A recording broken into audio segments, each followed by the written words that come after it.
रूस और यूक्रेन युद्ध के कारण क्या है, आज हम इस पे बात करेंगे।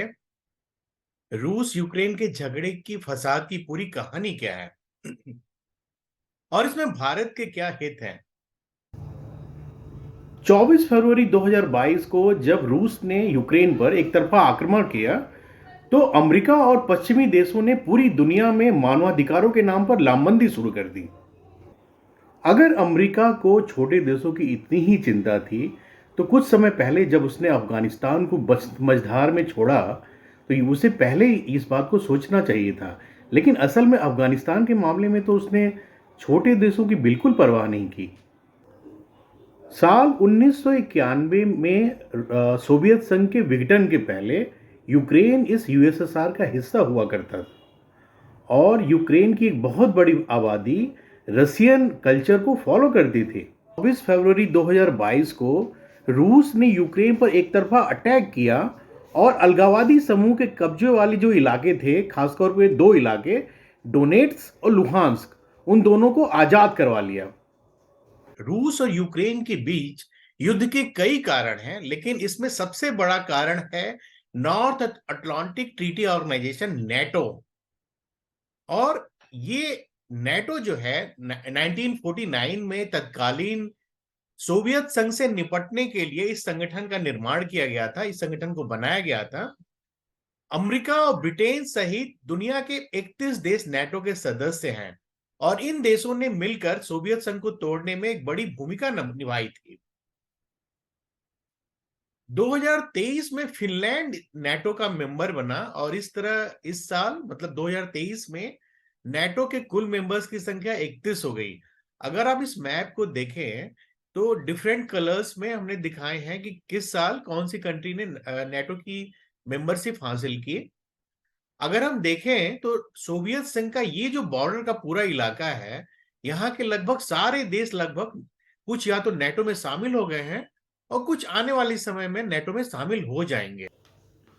नेटो यानी नॉर्थ अटलांटिक ट्रीटी ऑर्गेनाइजेशन, ये एक जो है मिलिट्री ऑर्गेनाइजेशन के तौर पे काम करता है। साल 1949 में 12 देशों ने मिलकर इसका गठन किया था, जिसमें अमेरिका, यूके, कनाडा और फ्रांस शामिल हैं। और इन देशों ने तय किया कि किसी भी हमले की स्थिति में ये एक दूसरे की मदद करेंगे, मतलब एक पर अटैक बाकी सब पर अटैक माना जाएगा। यानी कि नेटो क्या है, रूस से यूरोप को बचाने का एक माध्यम है।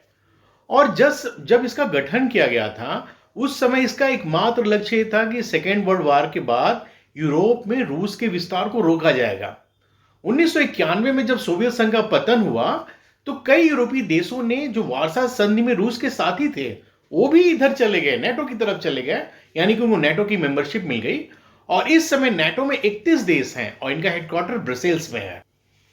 रूस हमेशा से कहता आया है कि इन देशों को नेटो की स्वीकार्यता मिलना उसकी सुरक्षा के लिए खतरा है, जिसमें उसके पुराने जो देश हैं, जो बाल्टिक स्टेट हैं, यूक्रेन है, अगर इन सबको नेटो की सुरक्षा की सदस्यता मिलती है तो ये उसकी सुरक्षा के लिए खतरा पैदा करेंगे।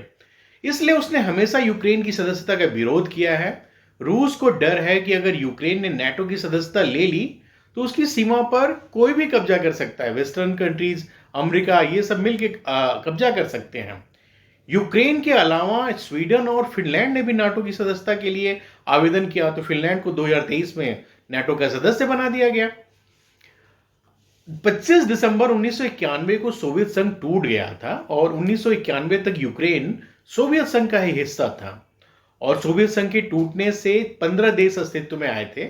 इन 15 देशों के नाम है Armenia, Azerbaijan, Belarus, Estonia, Georgia, Kazakhstan, Kyrgyzstan, Latvia, Lithuania.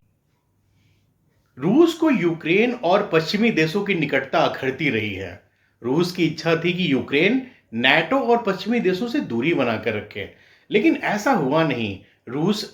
Ukraine ने नाटो की सदस्यता में दिलचस्पी दिखानी शुरू की तो रूस ने नाटो को वार्न किया कि वो पूर्वी यूरोप में अपने विस्तारवादी नीति का परित्याग कर दें। रूस ने नाटो से यह सख्त ऐतराज जताया कि वो पूर्वी यूरोप में अपनी सैन्य गतिविधियां बंद कर दे। अगर नाटो रूस की शर्त को मानते हैं तो उनको पोलैंड, एस्टोनिया, लातविया और लिथुआनिया, इनसे अपनी सेनाएं वापस बुलानी पड़ेंगी, क्योंकि इन सारे देशों में नाटो ने तो अपनी सेनाएं तैनात कर रखी हैं। इतना ही नहीं, नेटो पोलैंड और रोमानिया में अपनी मिसाइलें भी तैनात नहीं कर पाएगा। देखिए कितने खतरनाक इनके इरादे हैं। इन देशों में मिसाइलें तैनात कर रहे हैं, तो किसके लिए तैनात करेंगे? रूस के लिए तैनात करेंगे। नेटो देशों पर रूस का आरोप है कि यूक्रेन को लगातार हथियारों की आपूर्ति कर रहे हैं और अमेरिका दोनों देशों के बीच के तनाव को भड़का रहा है। इसके अलावा एक और बड़ा कारण है जिसकी वजह से रूस और यूक्रेन के बीच तनाव काफी बढ़ गया, वो है जॉर्जिया का फैक्टर। साल 2008 में जॉर्जिया और यूक्रेन को भी नेटो में शामिल होने का न्योता दिया गया, लेकिन दोनों देश सदस्य नहीं बन सके और राष्ट्रपति पुतिन ने इसको लेकर अपनी चिंता जाहिर की। लेकिन पुतिन की चिंता का परवाह किए बिना नेटो ने जॉर्जिया को नेटो में शामिल होने के रास्ते खोल दिए। तो इससे पुतिन साहब काफी गुस्से में आकर, मतलब रूस काफी गुस्से में आया और 2008 में जॉर्जिया का अब्खाजिया और दक्षिण ओसेशिया, साउथ ओसेशिया, इन दोनों इलाकों को आजाद देशों की मान्यता। फिर एक और बड़ी चीज सामने आई कि यूक्रेन को इन देशों ने हथियारों की मदद भी देनी शुरू कर दी। यूक्रेन को मजबूत करने के लिए नेटो द्वारा आधुनिक हथियारों से लैस किया जाने लगा। इससे रसिया को यह क्लियर मैसेज मिल गया कि आने वाले समय में नेटो की सेना और उसकी मिसाइलें रूस की सीमा पर खड़ी हो जाएंगी। और इसके बाद जेलेंस्की के नेतृत्व में यूक्रेन के नेटो देशों का सदस्य बनने के 2 बार प्रयास किए गए, लेकिन रूस ने कड़ी आपत्ति की है, तो इसलिए ये चीजें रुक गई। दिसंबर 2021 में राष्ट्रपति पुतिन का एक स्टेटमेंट बड़ा पॉपुलर हुआ था। उन्होंने कहा कि पूरब में नेटो का विस्तार हमें मंजूर नहीं है। अमेरिका हमारे दरवाजे पर मिसाइलों के साथ खड़ा है। अगर कनाडा या मैक्सिको की सीमा पर मिसाइलें तैनात कर दी जाएं, तो अमेरिका को कैसा लगे? एक और बड़ा कारण रहा रूस का क्रीमिया पर कब्जा। रूस और यूक्रेन के बीच जो तनाव था 2013 में ही शुरू हो गया था, क्योंकि उस समय रूस के जो समर्थन वाले राष्ट्रपति थे यूक्रेन के, मिस्टर विक्टर यानुकोविच, उनका यूक्रेन में बड़े पैमाने पर विरोध शुरू हो गया और यानुकोविच को अमेरिका और ब्रिटेन के समर्थन वाले जो प्रदर्शनकारी थे उनका भारी विरोध झेलना पड़ा, जिसकी वजह से फरवरी 2014 में देश छोड़कर भागना पड़ा। इसके बाद रूस ने दक्षिण यूक्रेन में स्थित क्रीमिया पर हमला करके उस पर कब्जा कर लिया। ये हमने मैप में रेड कलर में क्रीमिया को दिखाया है। 2014 के बाद से रूस समर्थक अलगाववादियों और यूक्रेन की सेना के बीच डोनबास प्रांत में संघर्ष चल रहा था। क्रीमिया में ज्यादातर लोग रशियन बोलने वाले हैं जो रूस से बहुत अधिक लगाव रखते हैं। और अगर आप इस मैप को देखेंगे तो इसमें जो रेड कलर का इलाका है यूक्रेन का, इस पर अभी भी रूस का नियंत्रण हो गया है और ये सब बॉर्डर के इलाके हैं। मतलब रूस की कोशिश है कि अपने सीमा को सुरक्षित किया जाए।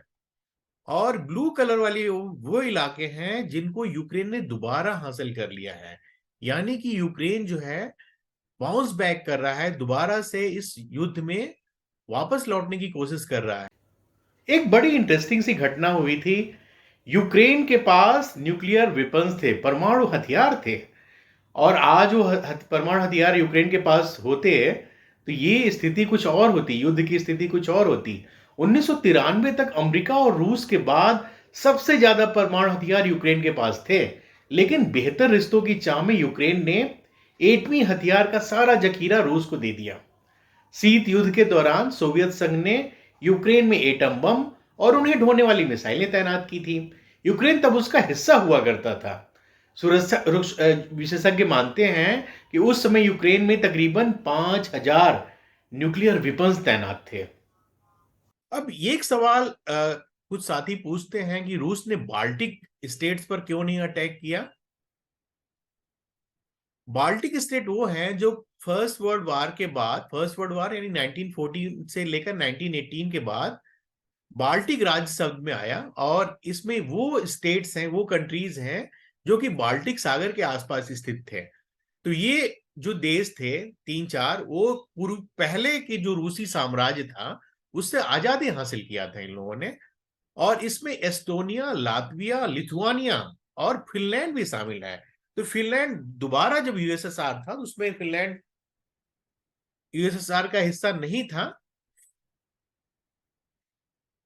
1991 में सोवियत संघ के टूटने के साथ ही ये देश आजाद हो गए और आजादी प्राप्त करने से पहले द्वितीय विश्व युद्ध के दौरान 3 बाल्टिक देशों, जिसमें एस्टोनिया, लातविया और लिथुआनिया, इनको जोसेफ स्टालिन ने दोबारा रूस में मिला लिया था। जोसेफ स्टालिन सोवियत संघ के तत्कालीन शासक थे और इन्होंने रूस को इतना ताकतवर बनाया कि हिटलर की जर्मन सेना को दूसरे वर्ल्ड वॉर में हरा दिया था और ये तकरीबन एक चौथाई सदी तक यूएसएसआर के सबसे बड़े नेता बने रहे। अब एस्टोनिया, लातविया और लिथुआनिया को चिंता है कि अगला लक्ष्य ये हो सकते हैं यूक्रेन के बाद, और 2004 में ये तीनों नेटो के सदस्य बन गए थे। अभी रूस ने इन पर अटैक नहीं किया क्योंकि इनसे फिलहाल कोई खतरा नहीं है, और दूसरा, इन पर अटैक करना आसान भी नहीं था क्योंकि ये नेटो के मेंबर हैं, तो नेटो मिलकर इन पर अटैक कर देता रसिया पर, जो रसिया के लिए बहुत दिक्कत की बात होती। तो फिर वर्तमान स्थिति इस समय क्या है? युद्ध शुरू होने के लगभग 1 साल पूरे हो चुके हैं और पश्चिमी देशों ने यूक्रेन के राष्ट्रपति की एक अपील मान ली कि वो ज़्यादा से ज़्यादा मात्रा में यूक्रेन को हथियार दें। जनवरी में अमेरिका और ब्रिटेन ने यूक्रेन को चैलेंजर 2 टैंक और जर्मनी ने लेपर्ड टैंक दिया। शुरू में तो लग रहा था यूक्रेन ज़्यादा दिन टिक नहीं पाएगा और एक हफ्ते से ज़्यादा लड़ाई टिकेगी नहीं, लेकिन ऐसा हुआ नहीं। यह लड़ाई खिंचती जा रही है और यूक्रेन वापस लौट रहा है युद्ध में। और अगर यूक्रेन को ऐसे ही हथियार देते रहे पश्चिमी देश, तो शायद कुछ और नतीजे हमें आने वाले समय में देखने को मिलेंगे। जैसे जैसे लड़ाई चलती गई, यूक्रेन को दिए जाने वाले हथियारों का स्वरूप बदलता गया। लड़ाई की शुरुआत में ही रूस ने कीव पर कब्जा करने के लिए बड़ा काफिला भेजा था, लेकिन रास्ते की दलदली जमीन में वो फंसने लगा। उसे खदेड़ने के लिए यूक्रेन को खास तरह के हथियार की जरूरत थी। उन्हें बख्तरबंद गाड़ियों और टैंकों को भेदने वाले एडवांस्ड वेपन्स की जरूरत थी। इनमें शामिल है हीट सेंसिंग हथियार, जैवलिन मिसाइल, जिनका इस्तेमाल अमेरिका और ब्रिटेन किया करते हैं। अमेरिका और ब्रिटेन ने यूक्रेन को 5000 से ज्यादा जैवलिन मिसाइल भेजे हैं। इनकी मदद से यूक्रेनी सेना ने रूस के कई बख्तरबंद काफिलों को ध्वस्त किया है और उनके सैकड़ों सैनिकों को मारा है। यूक्रेन के पड़ोसी देशों की क्या स्थिति है इस युद्ध में? इन्होंने खतरे के स्वरूप को भांप लिया है और वो समझ गए हैं कि खतरा सिर्फ यूक्रेन को नहीं है, बल्कि खतरा उनके भी अस्तित्व का है। तो नेटो से जो मिला हुआ जैवलिन मिसाइल था, एस्टोनिया ने यूक्रेन को दे दिया। इनका मानना है कि यूक्रेन रूस के खिलाफ उनकी ही लड़ाई लड़ रहा है ताकि उसे अपनी धरती पर यह लड़ाई न लड़नी पड़े। पोलैंड ने भी रूस में बने अपने पुराने T-72 टैंक और दूसरे हथियार यूक्रेन को दे दिए। अगर फ्रांस की बात करें तो फ्रांस कोई निर्णायक रवैया नहीं अपना रहा था क्योंकि इस युद्ध को लेकर फ्रांस इसे अपने अस्तित्व पर सीधे खतरे के रूप में नहीं देख रहा था। रूसी हमलों की निंदा तो फ्रांस ने किया, लेकिन हथियार देने से पीछे हट गया क्योंकि इसका मानना था कि हथियार की सहायता से लड़ाई और भड़केगी। आइए देखते हैं कि भारत के हित क्या हैं। भारत के लिए एक तरफ जहां रूस उसके सैन्य उपकरणों का सबसे बड़ा और एक टेस्टेड सप्लायर रहा है, वहीं अमेरिका, यूरोपीय यूनियन, यूके, ये भी भारत के बड़े ही महत्वपूर्ण साझेदार हैं और इनको भारत नाराज नहीं कर सकता, भले ही रसिया हमारा बहुत बड़ा दोस्त है। भारत के रणनीतिक हितों को ध्यान में रखते हुए भारत ने अभी तक जिस संतुलित दृष्टिकोण का पालन किया है, वो एक बड़ा ही व्यवहारिक तरीका है। अभी कुछ समय पहले समरकंद में संघाई सहयोग संगठन की जो बैठक हुई थी, उसमें प्राइम मिनिस्टर मोदी ने पुतिन साहब के साथ एक बैठक की और उनसे कहा कि आज का युग युद्ध का नहीं है और इस तरह की समस्याओं को बातचीत और कूटनीति के जरिए सुलझाना चाहिए। इस दौरान एक और बड़ी इंटरेस्टिंग सी घटना ये हुई है कि पश्चिमी देशों का एक संगठन है G7 में की जो इकोनॉमी है, पूरी दुनिया की इकोनॉमी की 62% है और इनमें Canada, France, Germany, Italy, Japan, Britain और यूएसए, ये देश शामिल हैं।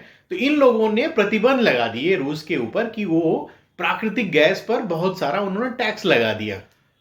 तो उसके बाद रूस के लिए समस्या हुई कि वो इस तरह की अपनी गैस और ऑयल को कहां, क्रूड ऑयल को कहां बेचे।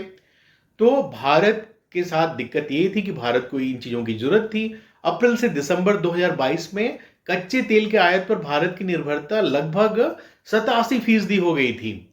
और इस दौरान इराक भारत का सबसे बड़ा ऑयल सप्लायर था, लेकिन रूस ने भारत की मदद की और रूस को भी एक खरीदार की जरूरत थी। तो ये जो दोनों के बीच जो संबंध बेहतर हुए इस क्षेत्र में, उसके बाद जनवरी 2023 में रूस भारत के लिए सबसे बड़ा क्रूड ऑयल का सप्लायर बन गया है। अब एक बात ये देखते हैं कि इस युद्ध के बाद चीन और रूस, इनके रिश्तों पर क्या असर है। रूस यूक्रेन पर हमले को युद्ध के बजाय स्पेशल सैन्य ऑपरेशन कहता है, लेकिन चीन इस पूरे मामले में अभी तक कुछ खास तरह के कोई बड़े स्टेटमेंट नहीं दे पाया है और रणनीतिक रूप से, स्ट्रैटेजिक रूप से वो चुप रहने की कोशिश करता है। और रसिया ने खुलकर चाइना से वित्तीय मदद और तकनीकी मदद मांगी है। लेकिन एक चीज आप हमेशा देखेंगे कि रूस और चीन के बीच बातचीत भी होती है तो उसमें एक तनाव सा दिखता है, यानी कि चीन को परेशानी हो रही है इस युद्ध की वजह से, क्योंकि यूरोप के देशों पर रसिया ने जो गैस वॉर छेड़ा है उसके कारण चीन में महंगाई बढ़ रही है और यूरोपीय देशों के पास अब पैसे ही नहीं है कि वो चीन के सामानों में खरीद सकें। यानी कि इस लड़ाई का चीन की इकोनॉमी पर बुरा प्रभाव पड़ रहा है और आने वाले समय में चीन रूस पर दबाव देगा कि वो इस लड़ाई को ज्यादा न खींचे।